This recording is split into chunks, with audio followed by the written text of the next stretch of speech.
I think the other suggestion would be, because I've been in the system, been a teacher, vice principal, or with department head, vice principal, supervising principal, superintendent, and then director, is that you may not be able to see everything because you've actually been there and not actually see some of those challenges. And I'm conscious of that because one thing, first of all, I should say I'm always amazed at what I don't know, even though I have been here for quite a long time. And I think it's important to continue to be curious and ask questions, because it's amazing the way things have sometimes run, and they're running a certain way, not necessarily the way they should be running.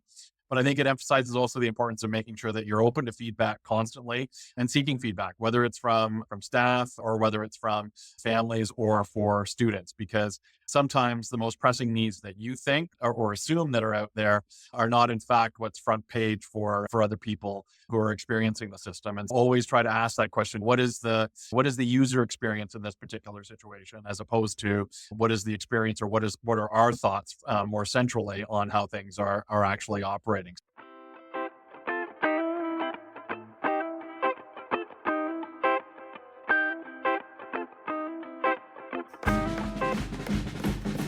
If there's one thing I've learned over my time in education, and especially as I work with so many districts, is that leaders come in all shapes and sizes, and some are more charismatic than others, and some are less, and some are very involved, some are less involved, some delegate, some are hands in. All of those things vary. But I think the one characteristic that I would attribute to the success of leadership is the ways in which they interact with their colleagues and the way their colleagues treat them. So yes, it's how you treat your employees, but how do your employees and those that you serve treat you? And what I observed in my couple of days earlier in September at Limestone District School Board was a deep respect and affection for their leader. So today I speak with Krishna Burra, the Director of Education in Limestone District School Board. We're situated in Kingston, Ontario,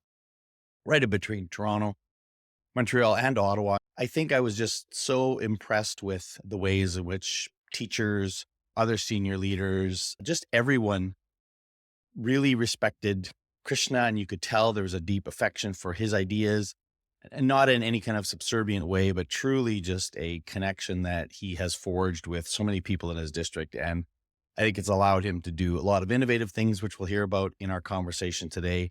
And that characteristic, when I see how others have that and have built up that kind of respect and credibility amongst their team, is really the foundation of being able to do the right work for kids. It's been a real pleasure getting to know Krishna and his team and the work they're doing in Limestone. And I hope you enjoy my conversation today with Krishna Burra, a school board a couple weeks ago. And it was neat to watch you in action. When you think about Limestone School Board, what are you most proud of? I think the thing that I like to pride us on is the fact that we are the one fully inclusive school board in the area. And I think that's something to be very proud of, in the sense that it doesn't matter who the student is, what the student's experience has been, who the family is. We're open to everyone. And certainly there's always more work to do in terms of creating an inclusive environment that focuses on the dignity and human rights of everyone. But that's the expectation that we need to have of ourselves and all employees within Limestone, because the reality is we're providing a critical service to the communities that we serve. The other thing I guess I would be really proud of is I think we have demonstrated at different points in time flexibility and adaptability, while also trying to maintain choices and options for students as they navigate through the system, in the sense of French immersion programming starting in kindergarten, grade 1, but another entry point in grade 7, offering a range of programming at the secondary level that allows students to pursue a wide range of different potential career pathways as they move into their futures. But also the notion of cross-school programming. So in other words, students being able to, in grade 11 and grade 12, go for a semester at another school to do a deeper dive in a particular area of interest, given the number of elective credits that students can take. And that's been something that's been operating in the school board for 30 years. So I think there's a lot of different points of pride, but those would be certainly two at the top of the list. And you mentioned that those things have been happening for 30 years. And while I don't know the exact number of years you've been an educator, I do know that you started your kindergarten career in the same school board. And I think that brings some interesting dynamics. And while you can't speak to personal experience of working outside of that, what do you think that brings in terms of an advantage, if you will, for yourself to lead the district that you spent time in as a student? Yeah, it is an interesting phenomenon. You're right in terms of being in kindergarten and one of the predecessor boards to my current role. I would say the most significant dynamic is that because I've grown up here and was born here, raised here, my both of my parents were professionals in the community as well. Is just the connections with different people within the community. I think one of the advantages that people grace me with is the notion that I've always been here. I'm raising a family myself here. My children are in the system. I'm deeply embedded and deeply committed to the organization. And the mantra that I like to live by is trying to leave things better than I found them. And certainly my predecessors all did very good work, but it's something that you need to continue to move forward to as you try to contribute. And obviously a critical service that we provide to the students in the communities we serve. That being said, though, I think the other suggestion would be because I've been in the system, been a teacher, vice principal, or with department head, vice principal, supervising principal, superintendent, and then director, is that you may not be able to see everything because you've actually been there and not actually see some of those challenges. And I'm conscious of that because one thing, first of all, I should say I'm always amazed at what I don't know, even though I have been here for quite a long time. And I think it's important to continue to be curious and ask questions because it's amazing the way things have sometimes run and they're running a certain way, not necessarily the way they should be running. But I think it emphasizes also the importance of making sure that you're open to feedback constantly and seeking feedback, whether it's from staff or whether it's from families or for students, because sometimes the most pressing needs that you think or assume that are out there are not in fact what's front page for other people who are experiencing the system. And always try to ask that question: what is the user experience in this particular situation, as opposed to what is the experience or what are our thoughts more centrally on how things are actually operating. It's an interesting perspective being from within the system and navigating it right up to this current point in time. But it's one that I've enjoyed for sure.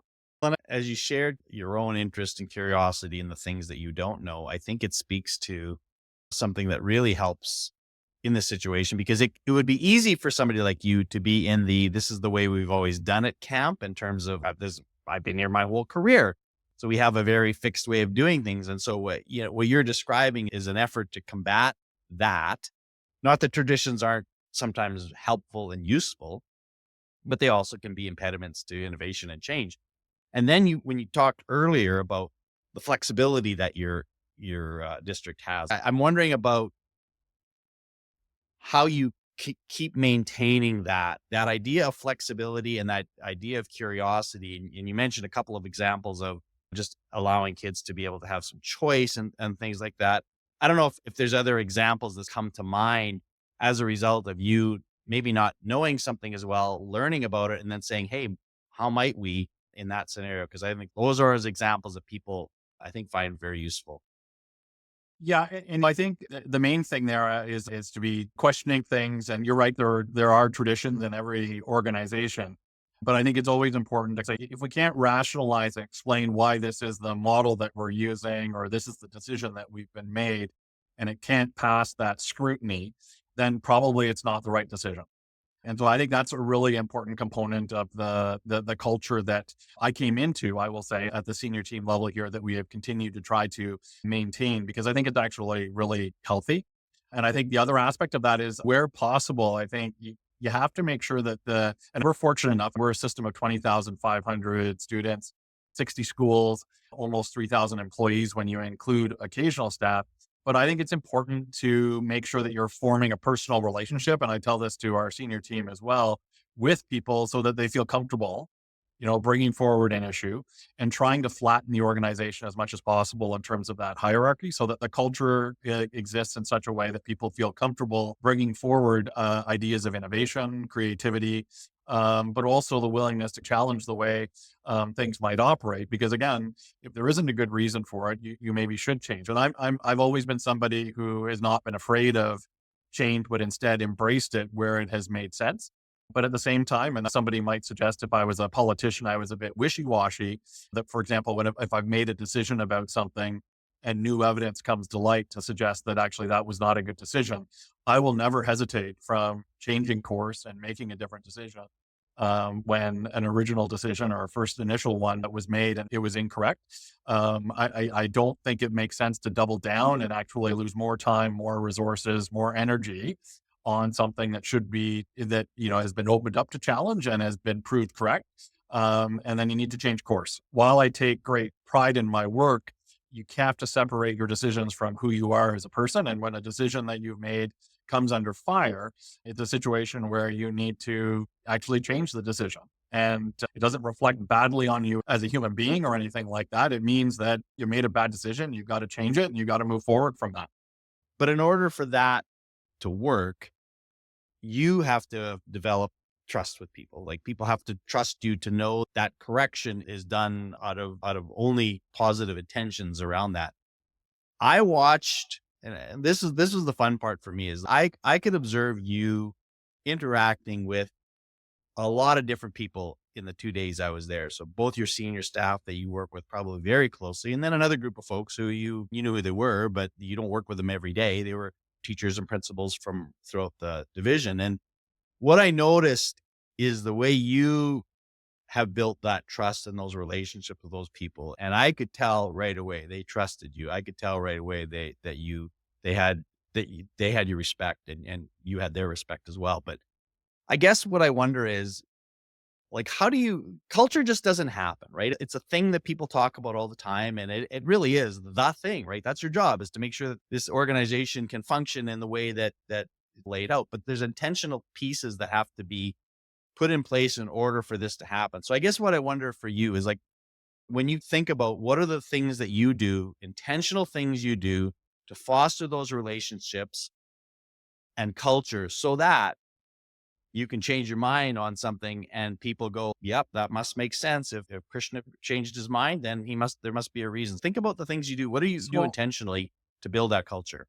Yeah. And I mean, first of all, I will say that I don't think I would ever say that we're there. There's always improvement that can occur, and you have to embrace the opportunity to move forward and create that positive change.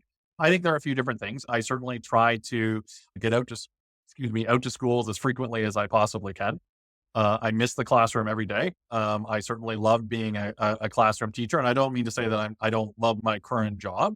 But certainly I enjoy I remember very fondly my days in teaching in the classroom. And I think it's important to remain grounded in what frontline staff are doing. And that's really where all of the action is in the classroom. That's where things are coming to life in terms of the teaching and learning. And that's where we need to focus our attention and our resources. And I think being out there and actually seeing it and being present for that is really important.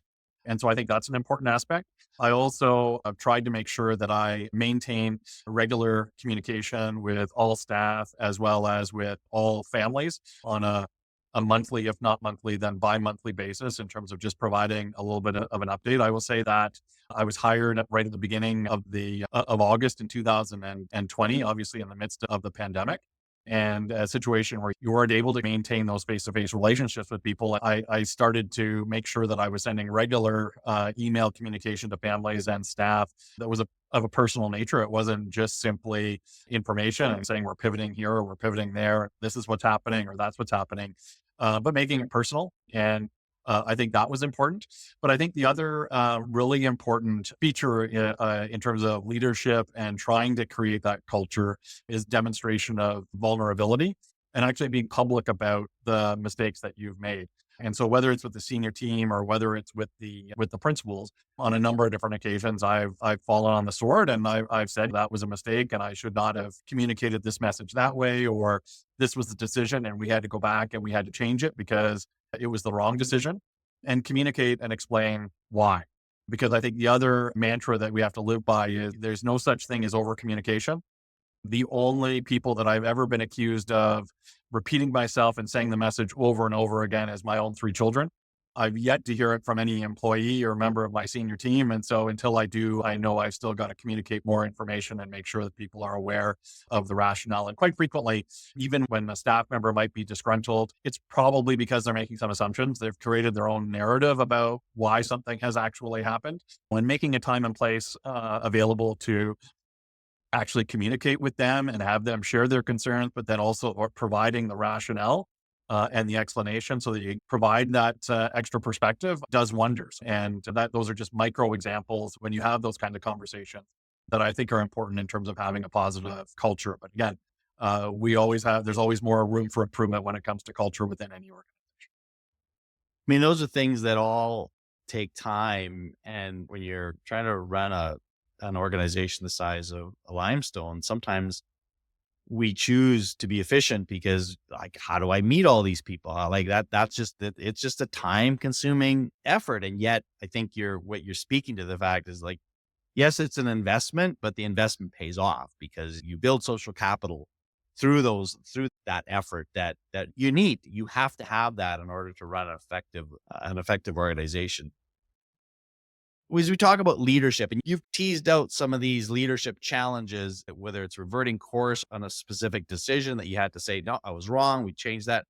It could be that, but maybe there's another leadership challenge that I'd love you to speak about, a specific challenge that you think about in terms of something that you learned through that scenario, whether it's something that a mistake that you made on your part or just a challenge that you were faced. So uh, people really love to hear about those challenges and what you did to work through them. I think I can think of a couple of different examples. I would say one, one that sticks in my mind was some early decision making around our virtual school a few years ago, and what relationship students who were going into that virtual school from a home school, what relationship, or from their school of origin, what relationship they could maintain to their original school, what would be the family's affiliation at that point in time. And I think from a bureaucratic standpoint, one of the things that we thought initially was, you know what, it makes sense. If you're leaving school X and you're going into the virtual school, you now belong to the virtual school and you don't have any affiliation to the previous school. And that on the surface very quickly might make sense. On the other hand, it didn't take into consideration the whole context of the pandemic at that point in time and the recognition that people were needing connections and they were needing less change to anchor themselves as opposed to more change. And a little bit of feedback and trying to put myself in the shoes of the families and students who are in that particular situation made it abundantly clear that was not the right message nor the right pathway to take. And instead of narrowing people and putting them in individual units, which is very much a bureaucratic kind of decision, you can work through those logistics within your student information system, but why take people away from their school communities that they have an affiliation with? Why would you deny them the opportunity where they felt comfortable during the pandemic to reintegrate back or have contact with the school that they were from? And it didn't pass scrutiny. And it was probably one of the worst initial decisions that I made. And we very quickly changed course in the matter of about a week, even before the school year started, because it was wrong. It wasn't the right move. And I mean, that was literally probably 2 or 3 weeks into assuming my current role. But that left a legacy for me because I know that we continue to operate a virtual school at this point in time. It doesn't have a lot of students, but we're being creative in terms of working with a couple of other school boards. We do provide the opportunity for students from other school boards to come here if there's been a conversation with that school board and they agree that a virtual option is something that's important from them. And I think there's a group of families that is a mode of learning that works for the family or for the student in question. And I'm a big believer that we have a responsibility to deliver a service to students and families. And if there is a better way to meet their needs that is not offered under conventional schooling and bricks and mortar, which 99.5% of students prefer and their families prefer it. If we can do it, why would we not do that? Because it's very clearly meeting a need for those families and those students. And so I think being driven by what each family and student to the maximum extent possible, what they need, I think is a really important aspect of what we're doing. And I think I have to come back to that when, as a regular thing, is what is best for the student or the family in that particular situation. And I'm just using that as a point of continuity over the course of the last 4 or 5 years as an important component of that. But I think about that specific example, and what I have seen, and I think happens often, is that you have a scenario like that's impacting a small number of students, not, and it's very easy in budget constrained times to say, yeah, we just can't do it. So there's something that a decision that you've made that continues to say, if this is important, maybe we don't run it in the exact same way we've done before, but you talked about maybe partnering with other school divisions. So that, I think it's just an interesting example of, even if it's just for a small number of kids, and maybe this is part of your whole message around inclusion, right? We have to make it work for all kids. Like, if all means all. And so this is an option that means there. But I guess I wonder how often you have to, in that process, have to make some difficult decisions and invest time in coming up with a solution that would just been easier to say, you know what, we just can't. Sorry, we'd like to do it, but we can't. I just wonder about how much you wrestle with that in terms of being able to support those small groups of kids that might have certain needs that cost money, but it's hard to do. It's a good point, because at some point, if we only had 5 students who were interested in virtual school or something of that nature, it would become unfeasible at that point in time in terms of being able logistically to do that. That being said, though, our number of students in that, if we had just our own students locally, we would be at a point where we might have to make some difficult decisions if that number fell much further.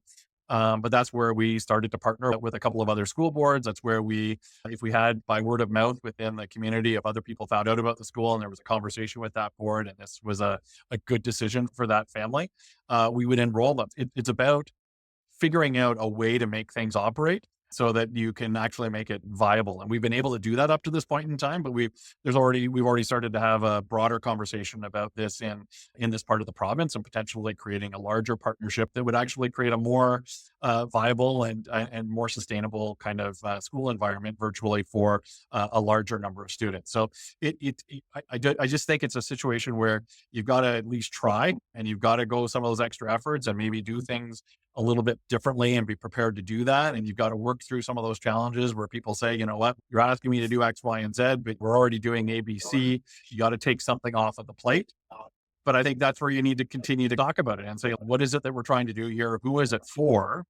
And is this a workload issue, or is it actually something different? Because we need to remember that students and families are the people that are the ones that we're serving. And if we're not making decisions that are based on that group of people, then we need to rethink what our decisions are, or at least question them so that we're making sure that decision is a good one. And again, just, I think the fact that you're inviting as many people as you are into that conversations, they feel heard, they feel like their ideas are shared. Even in the end, if a decision goes against, not everybody's going to agree on all the time, but if I feel like at least you heard me, and in the end, I don't agree with the decision, but I felt like I was part of it, that's going to go a long way in building that social capital. And it sounds like you work very hard to make sure that all those stakeholders get heard, and that you're not missing something, right? Because it sounds like that's always in the back of your mind. What am I missing? What am I not seeing here that at first glance seems obvious? Again, and I would just echo the fact that was part of the joy of working together last week, was that we wrestled with some hard conversations, and the generative AI stuff is just a great example of, that's a complicated thing. There's a lot of moving pieces here, and we need to be able to give people a chance to express what their concerns are, what their hopes are. And so that just, Yeah, and I agree with you. You have to have a culture that is open to feedback. And I know you were saying that I'm open to all of those different voices, and I certainly try to be, but it's another one of those things. It's like teaching, just at a different scale. There's always more that you can do. And so I would not suggest in any shape, way, or form that this is something that I do perfectly, because there is always more that can be done. There's always more voices out there and it's important to continue to try to focus on that. But there has to be an openness to feedback at the beginning as the starting point. Otherwise, you're not going to be looking for it. And if you look for it, you'll find it. And then the other thing I think about with people in your position is And I've asked other leaders this, like, to what degree do you have to have a thick skin, right? Because if you're opening up these conversations, and it's one thing too, if I invite somebody in a room together and I disagree with you, people are pretty good about not making it necessarily about you, but just about the idea. But of course, the world we live in with social media and other things, people are much more free to say things. And there's probably all kinds, I'm sure in your career, you've had people write things about you, say things about you that are very kind. I wonder to what degree you have to develop a thick skin in order not to let everything bother you, but at the same time, you've made it very clear that you are wanting to hear from feedback, even if it's not great. Yeah. And I think for anyone in the service sector, period, whether it's government or otherwise, that depersonalization is an important thing. And I know when I talk to new teachers, or I was at the Faculty of Education at Queen's 3 weeks ago, talking to the incoming class of education students, I think that's one of those lessons that you either can learn the hard way as an educator, or it's something you can prepare for, which is you have to be able to depersonalize your decisions or the things that you do from you as a human being to the maximum extent possible. I'm not even going to wade into what social media looks like now in 2024. I think that's just a reflection of what happened in society in terms of polarization and people feeling more comfortable saying things that they might not have said 10 years ago. But I think as much as possible, assuming that the person is not slandering you in some capacity, that you need, there's still a message there. And sometimes it's important not to listen to the tone, but to listen to the message. Because sometimes when people are most emotionally distraught, it's coming from a place of care. It's coming from a place of concern. And you have to remember that, and you've got to tune out the emotion. And I don't mean tune it out in the sense of being empathetic, but tune it out in terms of making sure that you're hearing the message as opposed to being negatively emotionally impacted by the way the person is actually saying it and maybe making you feel in the moment. Because if they're that passionate and they're saying it that way, it's because they care. It's about their child in most cases in terms of in education. And it's important. You can't block that out. That's a perspective. It may not be something that you necessarily agree with, but people's perceptions are their reality. And you have to be prepared to hear people short of it becoming something where it becomes harassing or threatening in some fashion. That's very wise and astute to be able to keep that in mind. I still remember it took me probably 6 or 7 years into my teaching career before I realized that when a kid says something nasty to me, that it's not necessarily about me, that I don't have to take that personally, because it would bother me when, when kids would say things and so I think took me a while to get there, but that's the advice I think that, yeah, no matter if you're a classroom teacher or where you are, if you're serving, you got to be able to handle that in a way. So that's obviously served you well.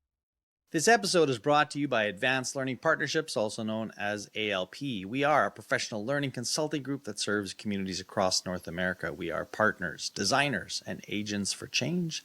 You can learn more about the work we do at alplearn.com. And now back to the show. So I would love you to name, this is a question people always don't like me asking it because it's hard. I want you to name one person in education, and could be like whatever, unsung hero, somebody, but it also should be somebody that might be able to hear this, just that you're grateful for, that you give a little shout out to. So who's a person in education that you're grateful for? You know what? There's a little bit of a twist there on your question in terms of somebody who is potentially someone that could hear this, because I can certainly think of some very important figures that unfortunately have passed away. Okay, you can do both then. You can do them and another one then. I'll let you pick a couple. Okay, fair enough. I can think of a couple of educators that I had as a student who really left an impact because of the passion and the interest and the dedication that they demonstrated daily when they were in the classroom. And I had many fantastic educators throughout my time in Frontenac County Board of Education, one of the predecessors for this board. But I can think of a couple of people who I had directly as teachers. My grade 5 and 6 teacher, Gord Brown. His daughter is actually now a teacher in the system here now. And the other one that I would say right now is probably my grade 10 history teacher, whose name was Alan McLaughlin. And both of them, they both demonstrated that care, the individual care, but also that dedication and passion for the subjects that they taught. But they were also real, like they were authentic. And while they were professional, they also were real people. And I think that can be a fuzzy line that people walk. But I think You've got to be authentic for people to connect with you, but you also have to be professional in the role that you're playing because it is a profession and there's high expectations of educators. And I think both of them did that very brilliantly. In terms of other people, there was the first director of Limestone, Barry O'Connor. I think even though I didn't necessarily know him all that well, certainly came into contact with him. And I know how strongly people felt about him. And he had great personal relationships with it almost seemed like every staff member in the school board. I would say another influential person still alive is the director that I worked with in the late, sorry, not the late, but the early 2010s, Brenda Hunter. And I think even though my leadership style is very different from hers, I think our values are very much aligned. And I think her ability to ask questions and cut through things to the essence of what the issue was and planning from that, from whatever outcome you might have in mind backwards, she was an expert at that.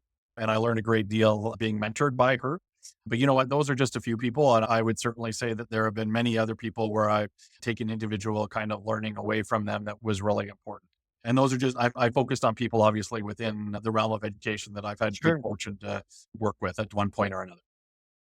Well, I think especially when you mentioned Brenda, the last one, saying that not necessarily exactly the same leadership style, makes me think about, it sounds like you've put together a composite leader with all of these people in terms, they do that with movies, right? This character is based on 5 different characters. And so probably shaped the way you've figured out your own kind of way of doing things based on all these people. And that's the joy and privilege of getting to work with so many people. It's also one of the reasons too, why I like the fact that when you go through your 12 or 13 years of public education, you have different teachers and they're vastly different in many ways. And that's this teacher's not like the teacher I had last year. But that's a good thing. Like, you're not going to have the same relationship and you're going to like some more than others. That's just the way that it goes. But I think you want to give kids this mosaic of experiences with different teachers and different personalities. And then when we did go into those roles, we try to take the pieces of all these people that we say, I got to be more like that person. That person's got to.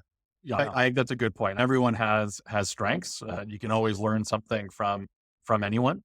So I think that's a really good point. And I think the only other thing I would add to that is so much of what leadership requires is the context and the situation that you're in. Who you are as a leader in a crisis is very different than if you're trying to collaborate and find solutions to a particular problem. And likewise, you need to be a different person depending upon who the person is who's coming into your office and what they might need, or the student who is in your class and they're coming forward with whatever need they might have or challenge. You need to be a different person sometimes for the different people that you're working with, whether it's with students or whether it's adults. There's so much context involved that it's important to always keep that in mind. You've given me a lot of good stuff here and a lot of your time. So we're going to wind it up here with a little bit of a shift in the question. So just from a from a professional perspective, curious around, what are you reading or listening to these days that's capturing your attention? Let me see here. In terms of, since you actually came, I did pick up the Ethan Mollick book.